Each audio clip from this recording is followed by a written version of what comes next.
Yo, what's going on, guys? Hope you're all okay. Today we're talking about Jake Paul being number 14th in the USA on BOXREC. So obviously the other day I explained that Jake Paul was number 110 and Vendale Riley was 109. So for the US, that's obviously worldwide for heavyweight or cruiserweight, division.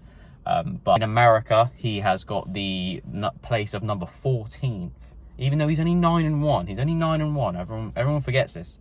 Jake Paul was 9-1, I think, with 5 or 6 KOs. Pretty sure it's 5 KOs. With the most recent one being Ryan. But yeah, for such a short career for the cruiserweight division for the USA, he's number 14th.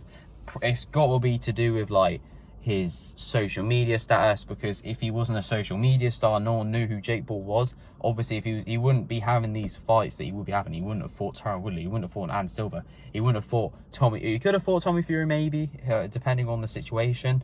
He wouldn't have fought Nate Diaz. He wouldn't have fought Gibb, I guess, at the start. No one really know who he is. Overall, if he was 9-1 and he didn't have the social media status he had, I don't believe he'd be number 14th. I just don't believe he would. I mean, obviously, he would still do well, and he would probably have a higher record if he wasn't focused on YouTube. He would have a lot higher record on boxing. But I just don't believe he would be number 14. So the social media status play does come into it a lot, to do with how high you rank, I guess. I mean, the same thing could be with Vendale Riley, or I could be completely wrong. You could be taking my advice, it could be completely wrong, and it is just basically just on their actual skill of boxing. But I just believe that the social media status does come into play a little bit.